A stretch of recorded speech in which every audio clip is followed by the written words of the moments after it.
The left, as I said, is pushing this idea that we should accept and be okay with counting ballots after Election Day and deciding elections in large numbers or in significant ways after Election Day.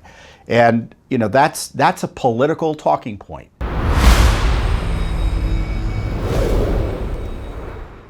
Election Day is coming up. It will be next week. I don't know who's going to win. Judicial Watch doesn't advocate for or against any candidates, but I guess I can guess as to who's going to win and to what the numbers might be.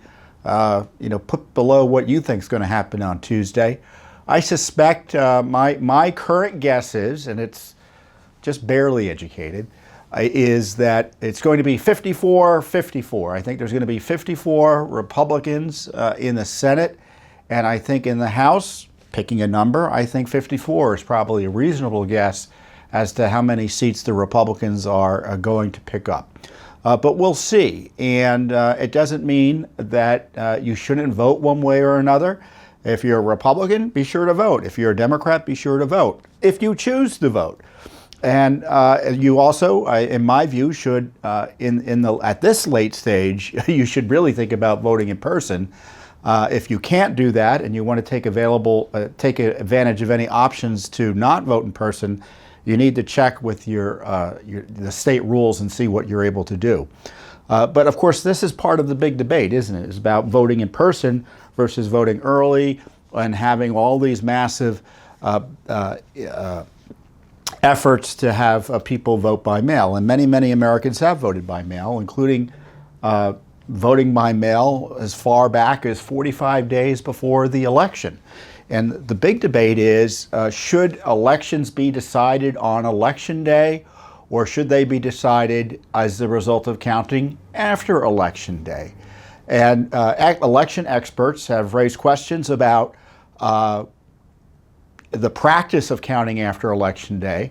Now, of course, the left media and big tech are saying, oh, it's perfectly normal to be deciding elections days and weeks after Election Day. There's nothing normal about that. It's a recent development in terms of having elections all over the country decided in that fashion. Certainly 2020 was controversial because that's how the election was ultimately decided. Now in Illinois, they count ballots that arrive, not ballots that arrive by Election Day, but ballots that arrive by up to 14 days after Election Day, including ballots that are not postmarked, and which we think is illegal. Judicial Watch is suing on behalf of Congressman Bost out there, B-O-S-T, and some other voters in Illinois. We'll see what the judge does. At this late stage, I don't know if the judge is going to do anything, but certainly he's going to be in a position to do something about making sure the law is followed in 2024. And the law is that elections are supposed to take place more or less on Election Day, and not to put too fine a point on it. And when you count ballots after Election Day, either ballots received on Election Day that you didn't get around to counting until who knows when, or count ballots even worse that come in after Election Day, in my view, you're inviting fraud and you're undermining confidence in the administration of the elections, confidence in the elections themselves. And if we're kind of trying to get to a good policy result, I would submit the best policy result is to encourage people to vote in person, encourage and require that elections be decided on Election Day, except in extreme circumstances. I'm sure there's always an exception that proves the rule. And you don't get to vote for any willy-nilly reason, absentee, or even have early in-person voting for days and weeks prior to the election. We have to get back to Election Day. That, I think, is the best circumstance. Now, of course, the left, as I said, is pushing this idea that we should accept and be okay with counting ballots after Election Day and deciding elections in large numbers or in significant ways after Election Day.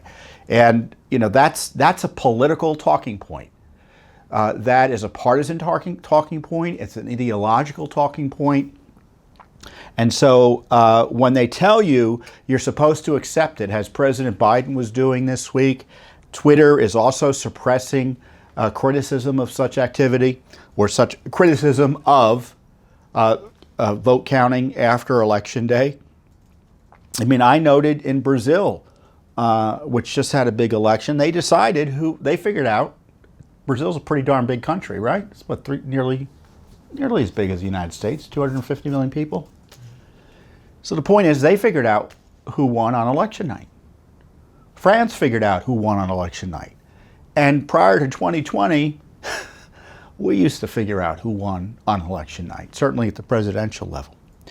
So the introduction of post-election day counting is a recent phenomenon and one which I think should be eliminated.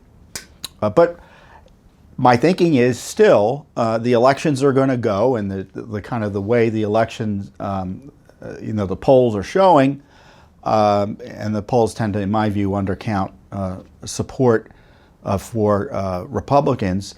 That despite the gamesmanship that might go on, and I don't know if there's going to be any gamesmanship, that we're going to generally have the outcome that I've talked about, which is a significant victory for Republicans. So what's going to happen then if the Republicans take charge, at least in the House, in 2023? They are talking about doing investigations, which would be welcome. The other issue, though, is to what end, right? And what is it I mean? Well, first of all, they say they need to do some investigations, which is true. But, frankly, we already know a lot of what went on. I mean, what is it you need to investigate about the border disaster?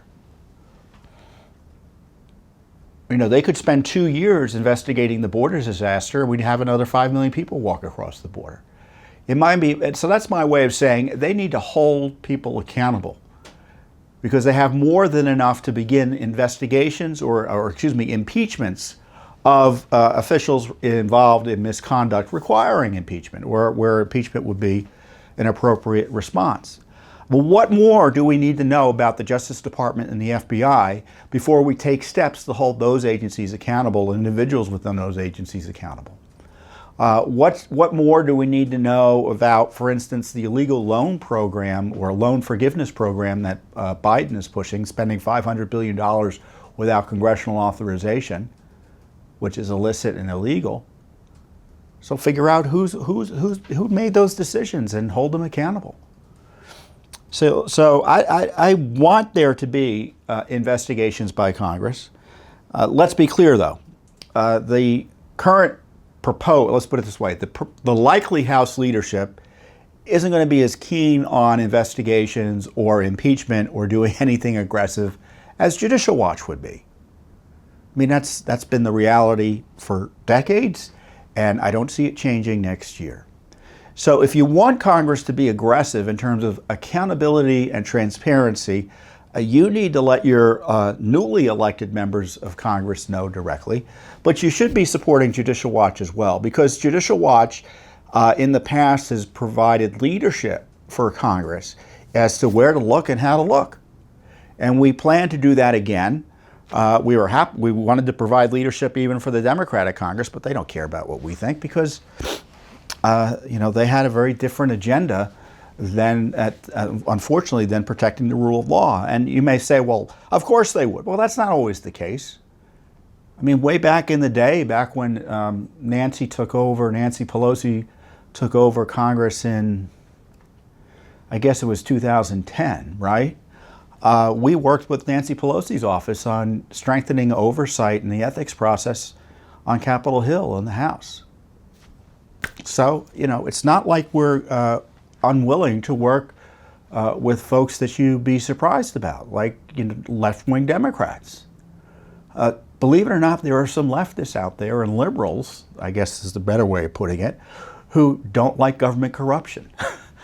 The partisan media would have you think that you can only oppose government corruption. Anyone who opposes government corruption does it for purely political purposes. No, that's not the case. There are good Americans on both sides of the aisle who are aghast at government corruption, and Judicial Watch is willing to work with all sides in that regard.